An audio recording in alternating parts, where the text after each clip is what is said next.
Hello, my lovely YouTubers. So somebody was asking me if I grow any plants that are not orchids. So I am dedicating this video to all of my plants that are not orchids. So here in front of us, we'll just go ahead and get started, are my Adenium obesum seedlings. These are also called, their common name is desert rose, and a lot of my guys are going dormant. I'm giving them less water. This is actually going to be their first winter going dormant, and I'm actually checking to see if they need to be watered, and they definitely do. The way that I check is by gently squeezing their little trunks, and if they give a little bit, that means I need to water them. But the ones that don't have any leaves on them, I won't be watering because they don't need it. Once they go dormant, you don't have to water them. So I won't be watering these guys until the springtime unless they've got leaves. Like this one here still has leaves, so I probably need to water him. But they're really, really cool. Just like with orchids, Adenium obesums don't breed true from seed, so I have no idea what I'm gonna get. I hope that these guys bloom in the spring or summer of next year. I have no idea, like I said, what they're gonna do, what colors are gonna happen, so I'm very, very excited for these guys to bloom. Right next to the Adenium obesums, I'm crazy about stapelias. I think that's how they're pronounced. They're the little succulents that have these starfish-shaped flowers, like Stapelia gigantica, I think is what it's called. I have no idea what kind of Stapelia this one is. I got it at a garden center and it wasn't named. But I'm crazy about the blooms. I know that they smell and attract flies, but I just think they are the coolest looking succulents. So I have several of these guys. Right next to the Stapelia is a large avocado tree. I planted this guy from seed last year, and you can see how big he's gotten. I would love to do bonsai with this guy once he gets bigger, but I don't know how feasible that is because I can't put him in the ground because he wouldn't survive the winter here. But we'll see what happens. I'm just growing him for fun, so we'll see. And next to the avocado, this is an assortment of succulents. I have Gollum jade fingers, the Collinco. This one is also called the panda plant. Panda paws, I think is what it's called. Another succulent down there at the bottom. I don't know the name of a lot of the succulents that I have. I just like growing them because they make really good potted plants. So I just think they're really neat looking. Okay, and over here we have a aloe pink blush. And this one is a clumper. You can see all of the babies here. I love it because whenever it gets a suntan, it turns this pink color. So I think it's just the coolest thing. I definitely need to repot it though because it has all of these babies in there. I've been lazy about repotting. This is a branch from one of my epiphyllums. I am also crazy about epiphyllums. I have tons of them. We'll start with this one. One of my smaller epiphyllums, I can't remember the name of this one, but it has orange blooms. It's a really long name, I can't remember it. This is another epiphyllum. It blooms red, I believe. Yeah, and I'll show you guys the mother plant. These are all cuttings, this one and this one and this one here too, this one right here. These are all cuttings that I took from a mother plant, which is about 15 years old. So the mother plant is huge. And over here, we've got another assortment, another Stapelia, but I don't remember. It had some bloom spikes that faded on it because I didn't take care of it. And it's really unstable in its pot. I need to repot it. I don't know if it's gonna stand up now. Stand up, little guy. There we go, okay. Stapelia and an aloe aristata right there. This thing is massive. And it keeps wanting to grow outside of its pot, which is really annoying because I have to like chop it in half and stick it in a pot, and then it does the same thing. It just grows to the side like that, even when I put it in sunlight. So go figure. This is a Peperomia obtusifolia, another succulent type plant. Another succulent, I can't remember the name of this guy. And then my very, very sad looking twisted lipstick plant. It has little red flowers that look like little lips. So it's really, really cute when it blooms. It's mad at me right now though, because I don't water it enough. So probably because it's in a pot with a succulent too. So anyways, this is a ponytail palm. I don't take care of it very well. And a baby pregnant onion. This one is less than a year old and it's already putting out little babies.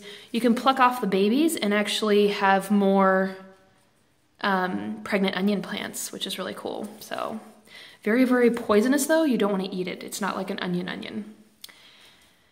And down here is another epiphyllum. This is a fern leaf cactus. Not a true cactus. It's more of a succulent plant, just like the epiphyllums. And it is fragrant at night. It has those big, big, big white blooms. And I just love the way that the branches here, they look like little fish bones.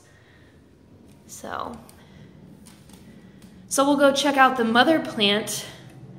Oh, and I also have a string of buttons right there. So let's go check out the mother plant that these guys came from. So here is the mother plant. She is about 15 years old. I got her from my grandma.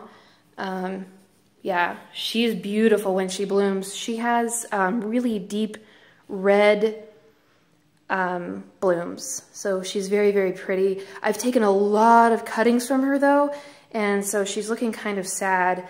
They really don't, they're not attractive plants anyways when they're not in bloom. They look like a bunch of masked sticks, but I think they are the coolest plants whenever they bloom. And I'm kind of crazy about them when they're not in bloom too, because they have these really thick, fleshy branches here. So yeah, plus it's cool that she's, 15 years old. She's been around the block a few times. This is my Hernia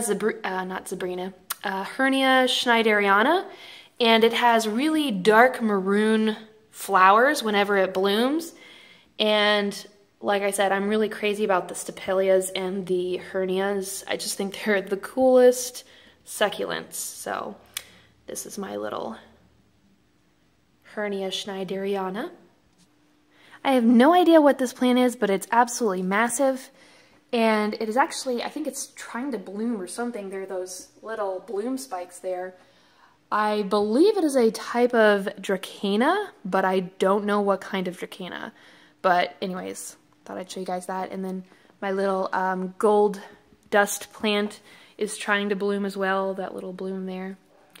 So I got this one for $1, and it was really, really sad looking. Had like one leaf, and as you can see, it's grown quite a bit. So okay, so some more succulents up here. I'll do my best to try and name them. This is a Graptovaria, a jade, I think another Graptovaria. There goes a leaf. So another jade right here. This is a miniature jade. I think it's a Portulacaria afra, I believe. And then a sedum burrow donkey's tail. I think that's what that is. And this right here is my Echeveria. I can't pronounce that one. Basically, it's E. pulvinata. So the pulvinata is the species name. And this guy is really, really cool. He has fuzzy leaves.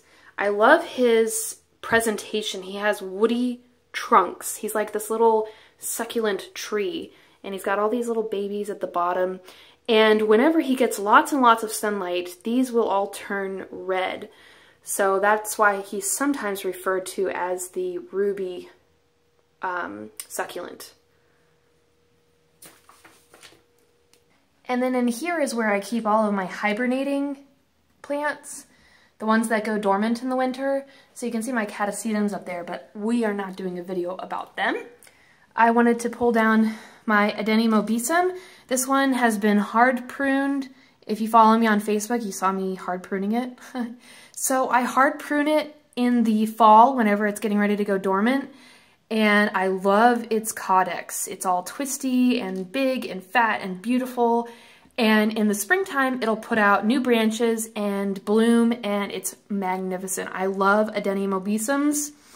I'm hoping to be able to breed some adeniums and plant some seeds with you guys, because I grew all of my adeniums from seed. So this one here was grown from seed 2 years ago, and you can see he is absolutely beautiful. That's why I put him in a bonsai pot. Let me get a better grip on him here. I put him in a bonsai pot because he just had a big fat caudex and tons of branches. So I put him in this bonsai pot, and I can't wait for him to get bigger. It's gonna be so pretty. And last but not least is my spider plant, which is ridiculously huge. I have no idea what I'm gonna do with this one. The Carolina anoles, those lizards that you've probably seen in my previous videos, they love my giant spider plant here. They love to hide in it, and it just looks like a massive jungle in there. This spider plant is, I think it's like, gosh, I want to say it's 10 years old. I've had to divide it and divide it and divide it just because it gets ridiculously large, and I just don't have space for a giant spider plant.